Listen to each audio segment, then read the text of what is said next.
Hello good evening friends. So अपने series polity Indian polity को आगे बढ़ाते हुए आज हम पढ़ेंगे preamble. Okay, I hope you are liking these classes and lectures. So if you really like it then please like share and subscribe. ये तो हर कोई बोलता है but like that you can do that if you really want this to continue, as it will be my motivation अगर ज़्यादा से ज़्यादा लोगों के पास पहुँचेगा तो, है ना? सो आज हम पढ़ेंगे प्रियम्बल। ओके, प्रियम्बल से बहुत ज़्यादा दूर का नाता हमारा है नहीं, ये बहुत ही पास रहता है क्योंकि आप देखोगे जितने भी गवर्नमेंट एग्ज़ाम के एफिलिएटेड बुक्स हैं, राइट? गवर्नमेंट बुक्स है लाइक एनसीईआरटी, देखोगे तो शुरुआती पन्नों में ये प्रियम्बल लिखा रहता था हमेशा, राइट? सो प्रियम्बल से बहुत अच्छा खासा नाता है हमारा, जो कि हम दिन दिनचर्या में कहीं कभी ना कभी इसको पढ़ ही लेते हैं, राइट? और पढ़ना भी बहुत ज़रूरी है and it's very very important. Like है क्या चीज़ ये स्टार्ट होता है we the people of India having solemnly resolved to constitute India into sovereign, socialist, secular, democratic, and to secure to all its citizens justice, social, economic, and political, liberty of thought, expression, belief, and faith, and worship, equality of status and of opportunity, and to promote among them all fraternity, assuring the dignity of the individual and the unity and integrity of the nation. In our Constituent Assembly, this 26th day of November 1949, do hereby adopt, enact, and give to ourselves this Constitution. So ये जो preamble है ये बहुत ज़्यादा important है for every Indian citizen to understand also and to know about this actually, because यहीं से हमारा डेराइव होता है कि we the people of India are sovereign. Okay, so we will read it. Like for example इसी constitution preamble को बोला गया है किसके द्वारा? एन ए पालकी वाला के द्वारा इसको बोला गया ID card of the constitution. ठीक है, एन ए पालकी वाला जी ने इनको कमेंट किया है कि प्रीएम्बल जो है वो आईडी कार्ड है कॉन्स्टिट्यूशन का। ठीक है, और पॉलिटिकल हॉरोस्कोप किसने कहा है? के एम मुंशी जी ने। मुंशी जी है ना, इनके पास हॉरोस्कोप तो होगा ही, तो उस हिसाब से याद कर सकते हो। तो पॉलिटिकल हॉरोस्कोप कॉन्स्टिट्यूशन का क्या है? प्रीएम्बल है, किसने कहा था? के एम मुंशी जी ने। ज्वेल सेट किसने कहा था? पीटी पंडित ठाकुर दास। ओके, पंडित से याद रखना, जो कि सुनहरी होते हैं, पंडित ठाकुर दास। तो jewel set. Okay, keynote कहा था किसने? अर्नस्ट बार्कर ने। अर्नस्ट बार्कर ने keynote of the constitution कहा था। Okay, so these are the things that we need to remember. और रही बात प्रीएम्बल का, प्रीएम्बल एक हमारा इंट्रोडक्टरी स्टेटमेंट है कॉन्स्टिट्यूशन में, जो कि reason and guiding values of the constitution बताता है। ठीक है, ये एक समरी है और एसेंस है किसका? कॉन्स्टिट्यूशन का। हमारा जो कॉन्स्टिट्यूशन, जो पूरी दुनिया का सबसे लेंथीएस्ट रिटन कॉन्स्टिट्यूशन है उसका एसेंस और समरी दोनों ही ये प्रीएम्बल बताता है। ठीक है, और ये हमें फिलोसॉफी बताता है ऑफ द कॉन्स्टिट्यूशन का। And it was made after the entire constitution was compiled. जब पूरा कॉन्स्टिट्यूशन बन चुका था तभी इसको कंपाइल करके बनाया गया था, है ना? अगर समरी किसी को बोलने के लिए बोला जाता है, राइट, पहले थोड़ी समरी बोलते हैं हम लोग पहले पूरा चैप्टर्स बनेगा, पूरी बुक बनेगी, देन ऑल हम उस वहीं से समरी निकालते हैं, राइट?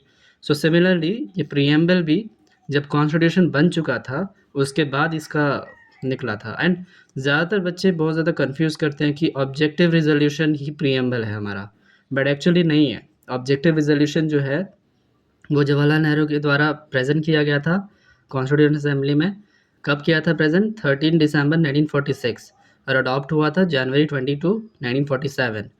ये प्रीएम्बल ऑब्जेक्टिव रिजोल्यूशन नहीं है, जबकि प्रीएम्बल जो है वो मॉडिफाइड वर्जन एंड मतलब पूरा refined version of objective resolution है। It is not the preamble. Okay, so याद रखना। एंड देन आफ्टर आता है source of the power of the constitution. Constitution का सोर्स क्या है, ये क्वेश्चन पूछा जाता है।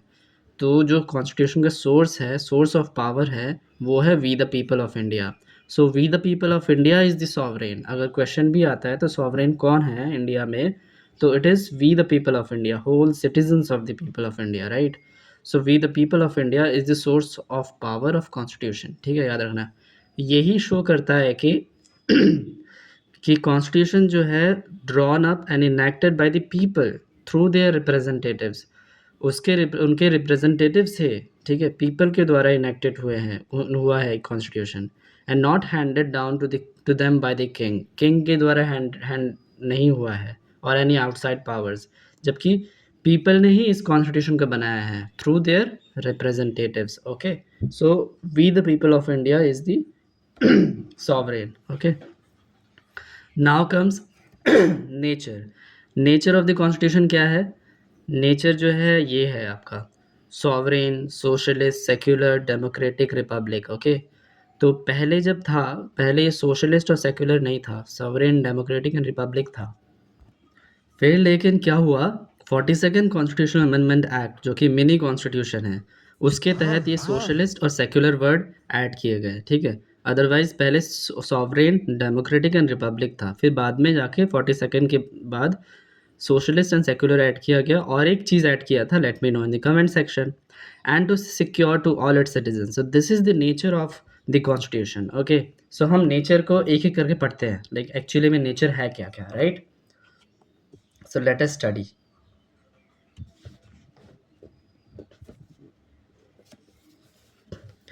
So nature of the constitution, sovereign, sovereign मतलब क्या होता है? People have supreme right to make decisions on internal as well as external matters. Internal और external matters दोनों में people के पास ही power है. No external powers can dictate on the government of India. तो कोई भी अगर कोई टेरिटरी है, राइट, उस टेरिटरी में कोई भी डिसीजन लिया जा रहा है for the people of that inside the territory, तो अगर वो लोग डिसीजन ले पा रहे हैं without any external forces, okay, किसी और बाहर के फोर्सेस से मतलब अपने आप को डिसीजन से इन्फ्लुएंस ना होकर वो खुद के डिसीजन खुद ही ले पा रहे हैं, तो then they are sovereign. Okay, so this is what sovereign is. Now socialist. अब सोशलिस्ट क्या होता है? सोशलिस्ट मतलब जहाँ पर जो वेल्थ होता है, कोई भी जनरेट हो रहा है, वेल्थ जो हो रहा है वो जनरेट हो रहा है सोशली, एंड हर तरफ इक्वली उसको शेयर कर देना चाहिए पूरी सोसाइटी में। Like for example Karl Marx came with the socialist perspective, right. उन्होंने पहले फ्यूडलिज्म बताया, फिर स्टेजेस ऑफ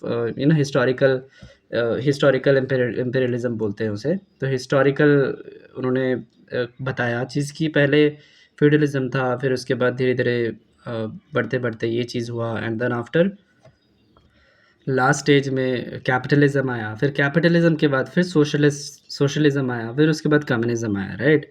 तो सोशलिज्म बेसिकली इसमें क्या हुआ था कि जो वेल्थ है वो चारों तरफ जनरेट हो रहा है socially, at the same time जो भी वेल्थ जनरेट होने के बाद जो मिलता है वो सबके सबके लिए बराबर ही वेल्थ को शेयर किया जा रहा है, और जो गवर्नमेंट है वो बस रेगुलेट कर रहा है, और रेगुलेट कर रहा है जो भी ओनरशिप ऑफ द लैंड और industry, to reduce the socio-economic disparities or inequalities in the society. Okay, so इसका example क्या है? Russia is one of the major example, and capitalistic USA है, mixed है इंडिया, right, mixed economy है India. okay, so जो secular होता है, like secular is another nature of the constitution। secular मतलब क्या होता है?